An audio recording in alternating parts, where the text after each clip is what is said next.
Hoje, irei te contar sobre o livro de Esther. Esther era uma jovem órfã, filha de Abiail, uma judia exilada na Pérsia.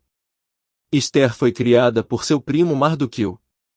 No texto bíblico, Esther é descrita como uma mulher que possuía notável beleza, tanto que foi contada entre as mais formosas do reino. O texto bíblico também enfatiza a bravura e a lealdade de Esther para com o povo judeu. Certo dia, o rei da Pérsia realizou uma festividade para o povo na fortaleza de Suzã. Enquanto ele dava um banquete para homens, sua esposa, a rainha Vasti, oferecia um banquete às mulheres na casa real. Em um determinado momento, o rei Assuero mandou chamar Vasti, ordenando que ela entrasse em sua presença usando a coroa real. A rainha se recusou a cumprir tal ordem, porque, muito provavelmente, implicava em alguma situação desonrosa a ela. Com a recusa da rainha, Assuero a destitui do posto. Mais tarde, ele foi aconselhado a convocar as moças virgens e de boa aparência que havia em seu reino, e Esther estava entre essas jovens. Esther então alcançou favor na corte de Assuero, isto é, ela conseguiu o agrado necessário para poder sobreviver na corte. Obviamente isso foi resultado da providência divina. Esther foi submetida a um tipo de tratamento de beleza durante 12 meses. Passado esse período, Esther foi conduzida por um dos eunucos à presença do rei. As jovens eram levadas ao rei e depois não retornavam mais a ele, exceto se o rei gostasse de alguma e a chamasse pelo nome. Isto foi o que aconteceu com Esther. O rei amou a Esther mais do que todas as mulheres, e ela alcançou perante ele favor e benevolência mais do que todas as virgens. Assim, Esther foi coroada rainha no lugar de Vasti.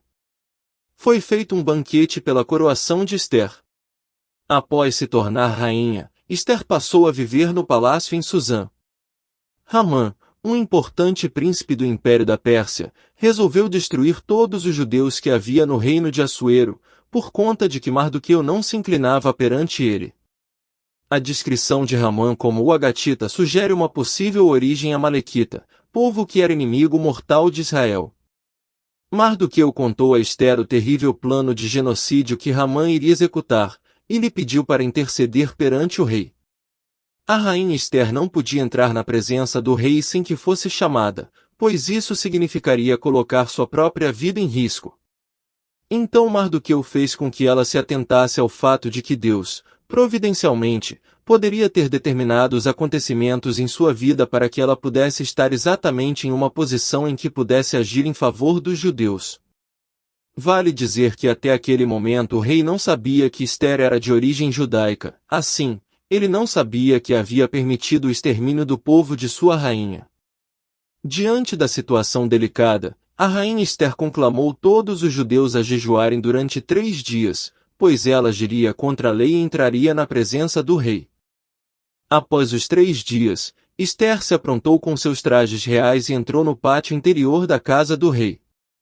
Assuero, assentado em seu trono, viu Esther parada no pátio e estendeu o cetro de ouro que tinha na mão em favor de Esther, permitindo que ela se aproximasse. O rei perguntou o que ela queria, e disse-lhe que daria a ela até mesmo metade de seu reino. Esther, agindo com muita sabedoria, apenas o convidou juntamente com Ramã para participar de um banquete que ela havia preparado. Na ocasião do banquete, Esther solicitou permissão para preparar um segundo banquete no dia seguinte. No segundo banquete, Esther revelou para o rei que ela era uma judia, e que todo o seu povo estava sentenciado à morte. Esther também contou que Ramã era quem tinha tramado toda aquela maldade. O rei ficou muito furioso e deixou o banquete indo para o jardim do palácio. Ramã, sabendo que a situação havia ficado extremamente complicada para ele, resolveu permanecer ali para suplicar pela própria vida a Esther.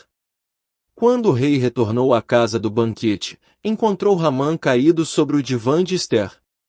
Aquela foi uma violação de protocolo irreversível, pois o rei entendeu que Ramã havia tentado violentar a rainha. Porventura quereria ele também forçar a rainha perante mim nesta casa.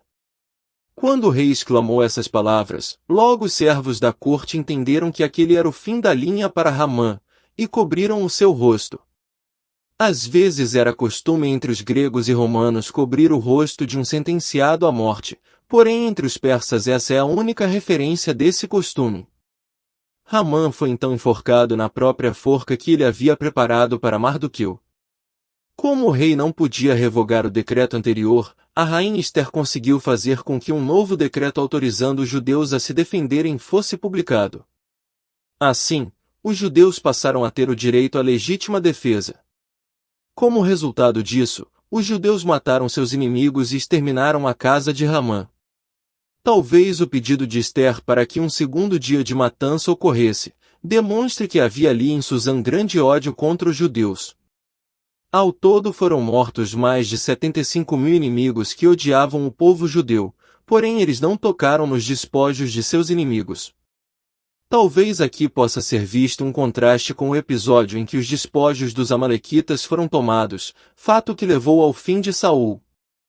Devido a todo aquele acontecimento, foi estabelecida a festa de Purim como uma celebração permanente em Israel.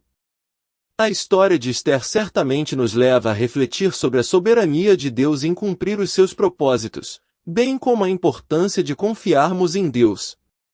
Devemos confiar que Ele, o nosso Senhor, estará conosco não só nos momentos bons, mas também nos momentos difíceis. Que Deus possa abençoar sua vida grandiosamente. Se gostou do vídeo, peço que se inscreva no canal. Deixe o like e compartilhe este vídeo com outras pessoas. Te espero no próximo vídeo.